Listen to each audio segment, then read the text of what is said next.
गीता जी में ये लिखा है कि विद्वान और अविद्वान की इतना ही ज्ञान है कि विद्वान पुरुष सदग्रंथों को पढ़ें और यथार्थ ज्ञान जनता को बताएं, फिर अविद्वान उनके द्वारा बताएगी भक्ति कर ले, दोनों पार हो जाएंगे। और परमात्मा तो विद्वान थे, विद्वानों के विद्वान थे और सब ज्ञानों के ज्ञान जानने वाले थे। तो इस प्रकार ये आगे इन लोगों ने अभी तक हमें इतना भ्रमित कर रखा था, परमात्मा चाहने वाले लोगों की कमी नहीं थी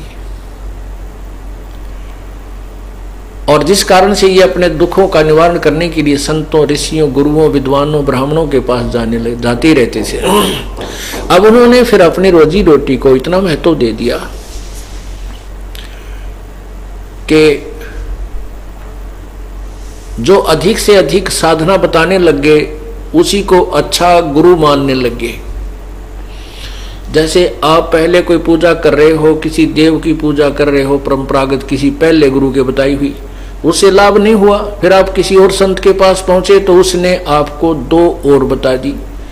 आप समझ गए कि ये गुरु पक्का सही है, इसने उससे न्यारी दो पूजाएं और बताई, अब मैं ठीक हो जाऊंगा, मुझे लाभ होगा, लेकिन होना जाना कुछ था नहीं। फिर कथा कुथा करने लग गए। अब अपना रोजी रोटी का धंधा बना लिया और जनता इतनी दूर होगी भगवान से कि वो अपने समाधान दुखों के निवारण के लिए या तो चोरी करने लगी, जैसे किसी का धन में लाभ नहीं हो रहा है और किसी को किसी कारण से टेंशन होगी तो दारू पीने लगे, सुल्फाद इस तरह पीने लगे। यानी भगवान से जो मिलने वाला राहत था वो ना मिलने के कारण ये जनता अब जो है बुराइयों की तरफ चल पड़ी। परमात्मा से हमारे सभी दुख दूर होते हैं, धन में भी लाभ होता है, शरीर का दुख भी दूर होता है, हमारे तीन ताप भी पूर्ण परमात्मा की भक्ति से नष्ट हो जाते हैं। यहां तक काम बिगाड़ दिया कि एक समय एक मनीराम नाम का गुरुजी किसी गांव में कथा करे था और ये इसे लालची हो गए कि एक दिन, 2 दिन, 4 दिन की कथा में तो इनका पूरा पट्टा नहीं, तो 30 दिन की कथा रख दी कि 1 महीने कथा करूंगा, एक गांव में 1 महीना कथा करूंगा। मनीराम नाम था उस गुरुदेव ब्राह्मण का। उधर से गांव के 2-4 बकवादी लोगों ने सोचा कि भाई, उन्होंने सोचा कि ये गांव में ब्राह्मण आया हुआ है और ये पाखंड कर रहा है, जिस दिन इसकी कथा का भोग पढ़ना था उसी दिन उन्होंने एक सलाह की कि दिल्ली से एक लड़की ले आए जो डांस करती थी, उसका चंपाकली नाम था। और उन निकम्मों ने ये सोचा था कि भोग पड़ेगा उस दिन, कहीं गांव के लोग ब्राह्मण का नाच चढ़ा दे पैसे, उस दिन यहाँ नाचने गाने वाली बुला ली वह लड़की और वो सांग जोड़ दिया। अब ये कुदरती बात है, इस तड़क भड़क की तरफ यो मन आप पे खिंच जाता है। वो लड़की नाचने वाली आई तो सारा गांव वहां इकट्ठा हो गया। पंडित जी उधर ने भोग डाला, उसके 30 दिन में 30 रुपये आए दान के, 30 दिन में। और उधर से उस लड़की के डांस में, गाने गुणे में 500 रुपये का चढ़ावा चढ़ गया। जब उस पंडित जी को पता चला कि चंपाकली तो 2-4 घंटा में 500 रुपये लेगी और तेरे 30 दिन तक माथा पिचाई करके 30 रुपये आए, तो वहां से चल पड़ा उस गांव से और मन में बहुत दुखी, लोगों को गाल दे कि तब बहुत बूढ़ा जमाना आ गया, बता क्या कर ले इस दुनिया का, देख मन तो 30 दिन कथा करी, मेरे तो 30 रुपये, वह पाखंडन आई थी 500 रुपये लेगी। इसी चिंता में वो चला जा रहा था। रस्ते में गांव छुड़ानी, जहां पर कबीर परमात्मा की परमहंस परमात्मा श्रेष्ठ आत्मा गरीबदास जी विद्यमान थे। और वो अपने दरवाजे के सामने, अपने मकान के सामने बाहर बैठे थे छाया में, दरवाजे के अंदर जो मेन गेट होया कर उसमें बैठे थे।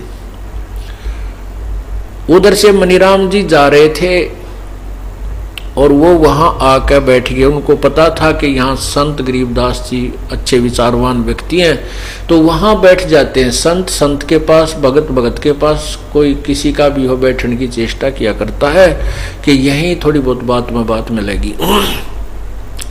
तो मनीराम जी वहां आकर बैठ गए और बहुत चिंतित से हो रहे, कह रहे थे महाराज जी दुनिया का तकती बेड़ा गर्क हो लिया है, बस पूछो मत, बस कलयुग आ गया। बहुत कुछ बातें कह रहा, दुखी सा हो रहा। नूना बतावा कहानी क्या है। तो वहां गरीबदास जी के पास कुछ भगत बैठ जाया करते थे, आसपास के गांव के भी, उस गांव के भी, जो उनके शिष्य भी थे, वैसे विचार मेल खाते थे, वो आ जाया करते थे।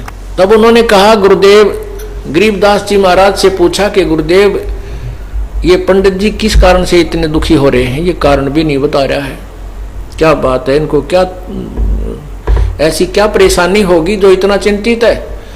तब कभी गरीबदास जी महाराज ने बोला, कहते हैं भाई फूटी ज्ञान विवेक की और अंधा है जगदीश, चंपाकली को 500 और मनीराम को 30 झगड़ा ये है भाई कि यहाँ के लोगों का पहले तो विवेक की आंख फूट रही है, कोई भी इस बात विचार नहीं करता भी भगवान की कथा हो रही है वहां चले, और यहाँ का अंधा जगदीश, यहाँ का भगवान है ये उल्टे काम महाराज जी रहे, गलत काम को होता हो वहाँ खूब प्रेरित कर देता। ये मन जो है ये स्वयं ज्योति निरंजन का अंश है, काल है, दूत है, उस काल का दूत है।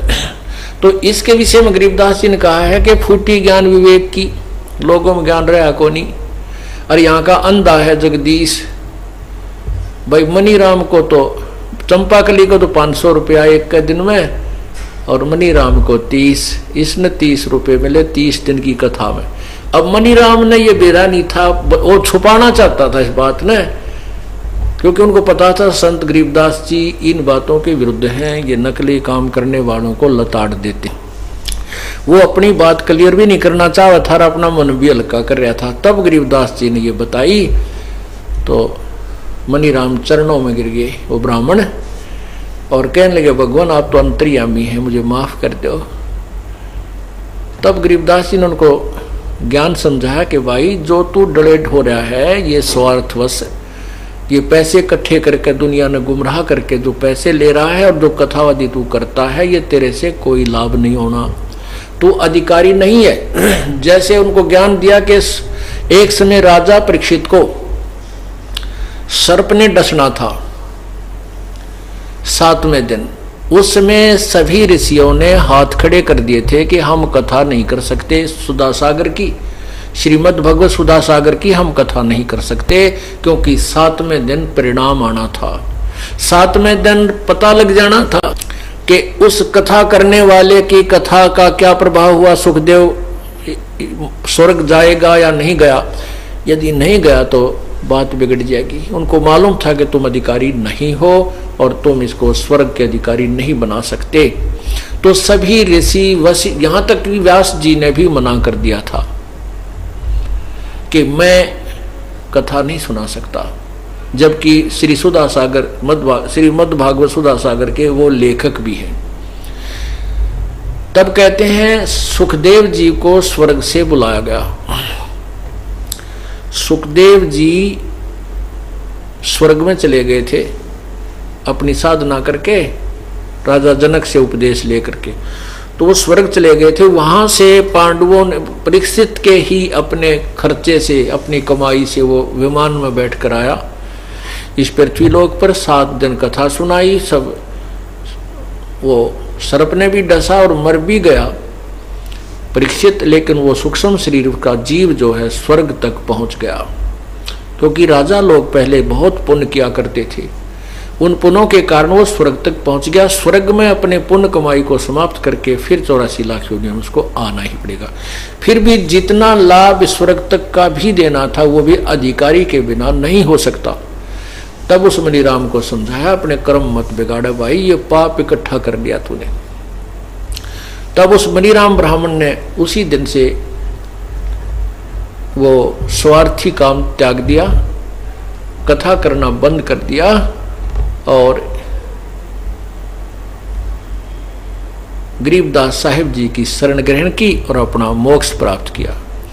बोलो सतगुरुदेव की जय।